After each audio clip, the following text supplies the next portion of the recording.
Nah, ketika saya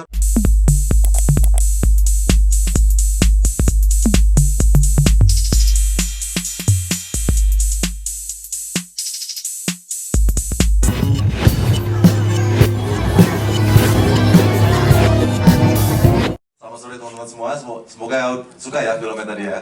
Oke, saya jawab pertanyaannya langsung. Itu karena ada sebuah kejadian, teman-teman aktor juga banyak yang mabuk laut ternyata. Kru juga. Saat itu saya sama DP yang nggak mabuk, ya Pak Ken juga nggak mabuk lah saat itu ya. Sementara kan syuting di laut itu berat. Matahari di laut kita susah prediksi kapan dia ketutup awan, karena nggak, sementara kita harus menjaga kontinuitas brightness kan. Jadi, ya begitu kru-kru pada tumbang, asisten sutradara pada tumbang semuanya orang-orang. Bahkan kapal pendukung pun yang di sebelah yang menjadi kapal juga tumbang. Nah, jadi sementara kita nggak bisa nego dengan waktu, ya udah kebetulan aja saya bisa melakukan banyak hal. Dengan rambut saya sebenarnya saya bisa nanganin hairdo. Itu yang bikin gak pusing Bang Rey. Tadi yang bikin gak mabok laut, tapi gara-gara ketahanan rambut. Alhamdulillah ya. Ya, tapi semua tuh alhamdulillah bisa diatasi karena memang ya udah kita as a team nggak mencari lu nggak bisa sih, nggak, karena nggak ada, semua syutingan itu pasti ada masalahnya, even dari plan 100% pasti ada sesuatu, dan itu kita sikap dengan santai aja, kita baik-baik aja, karena dengan kepala yang jernih, dengan semangat yang sama, pasti itu solusi-solusi bisa selesai. Yes. Seperti itu sih. Terus treatment yang dikasih ke teman-teman cast gimana? Karena sebenarnya kayak berat banget dengan beberapa adegan-adegan yang cukup melelahkan dari gimana Bang Pi? Ya, lokasi kita yang tempat di mana panti itu berada itu sebenarnya dingin banget, dingin banget. Waktu itu ketakutannya adalah sama Pak Amri dan Pak Ken, wah ini kalau mereka berdialog keluar fog asap gitu kan, jadi nggak make sense kan, karena Kan biar dikiranya dari Korea kita. di JKT. Karena rata-rata pulau Indonesia kan tropik, dan pulau kecil udah pasti tidak, kelembapannya yang tinggi, nggak mungkin ada asap gitu kan. Alhamdulillah teman-teman bisa, mungkin Tasya yang paling tahan napas 7 menit kayaknya. Tantangannya ya, karena kita semua udah komit untuk melakukan apa yang kita lakukan, baik kru dan cast, termasuk Askia di hari di dewan syuting itu, Askia juga capek dan melakukan adegan-adegan yang dia bunuh papanya itu. Itu tantangan juga buat dia, kita juga harus jaga mood dia kan. Untuk teman-teman dewasa ya di pulau itu, di tempat panti yang berada, apa ya, treatment khusus tuh nggak ada, cuman yang saya kasih bahwa ya yuk kita lakukan bareng-bareng yuk, sesuai dengan apa yang kita cita-citakan. Jadi saya nggak pernah merasa bahwa saya paling benar, maksudnya saya dari awal, dari mulai big reading saya ngomong ke teman-teman pemain bahwa aktor itu punya insight masing-masing, pengalaman hidup kita beda-beda. So apapun dituntut senario, karena kita harus melayani senario yang ditulis oleh Dul. Kita nggak boleh mengecewakan Dul pastinya, ya kan? Dul kalau Dul ngambuk bahaya dunia perfilman orang Indonesia, bahaya. Dul aset nih Dul nih. Nah jadi tapi kita juga bagaimana menyikapi ada yang misalnya nggak tepat gitu di skenario, selama kita satu visi dan misinya apa, saya yakin beratnya masalah apapun di syuting itu pasti bisa teratasi ya. Alhamdulillah, yang jelas Buki sama Taskia waktu itu hujan-hujanan, udah di udara dingin, sininya hujan, termasuk Hana Hanum sama Cindy juga, Samo yang harus ketusuk-tusuk pohon itu, diseret-seret lah. Samo sih kena hujannya dikit sih, Taskia sama Buki yang nguburin itu loh. Tapi mungkin mau ini dikit, mungkin tambahan. Yang pertama soal adegan teknis ya. Oke,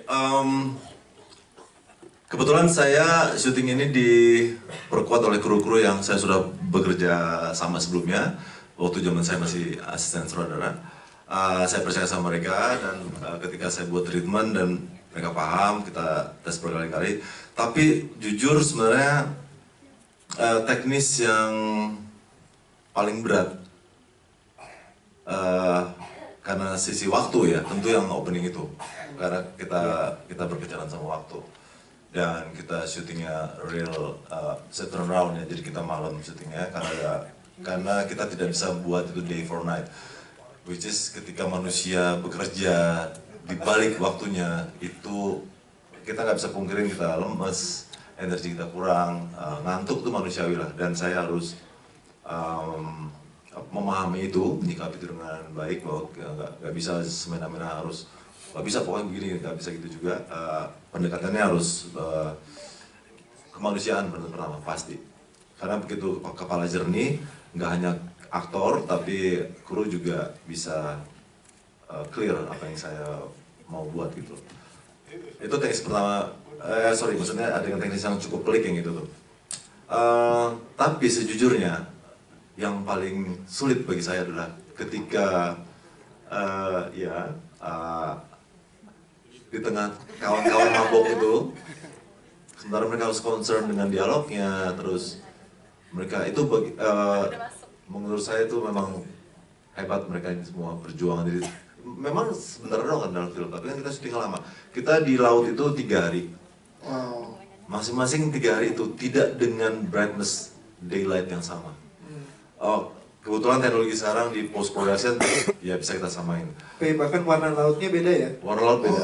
Day by day. Oh iya. Kita juga kaget, kita jadi kayak di kepulauan mana tadi kita rasanya. Padahal laut itu tuh ada yang abu-abu, ada yang hijau. Karena kan tergantung matahari juga kan laut dan bagaimana kondisi gang-gang laut saat itu. Itu satu hal yang saya bicara sama DP saya, DOP, ini berarti kita tweak color, kita naikin sekian-sekian, karena kan ada filter-filter tertentu kita pakai. Akhirnya kita, itu berhasil lah. Tapi sebenarnya yang paling pelik itu ketika syuting sama Askia. Karena gini, saya juga punya anak. Dan saya pernah melihat langsung bagaimana di tetangga saya, tapi bukan Taskia itu tetangga saya juga di Bintaro. Ada tetangga lain. Ada tetangga lain yang dia begitu abusive sama anaknya. Saya nggak kuat untuk melihat itu. Dia di luar kemanusiaan menurut saya.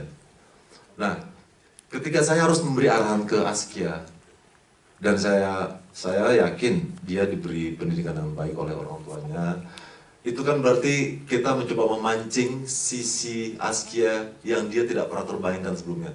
Bagi saya itu lebih sulit.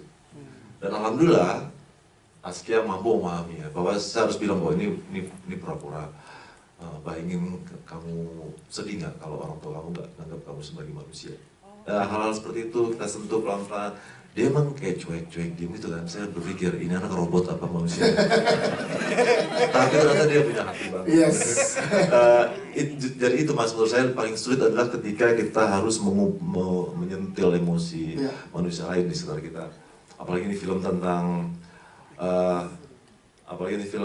yang mau kita sampaikan juga. Askia waktu itu kita nggak bawa waktu kita riset ke rumah sakit jiwa karena nggak baik ya. Dan sama Amanda Green waktu itu, dan saya juga agak shock ketika workshop pertama kali ke rumah sakit jiwa, tiba-tiba Amanda udah akrab sama seorang pasien. Ternyata dia punya bahasa sendiri juga itu. Iya, Amanda. akrab sama yang kayak gitu-gitu. Gitu kan ya. Oke. Kalau dari P-nya sendiri gimana?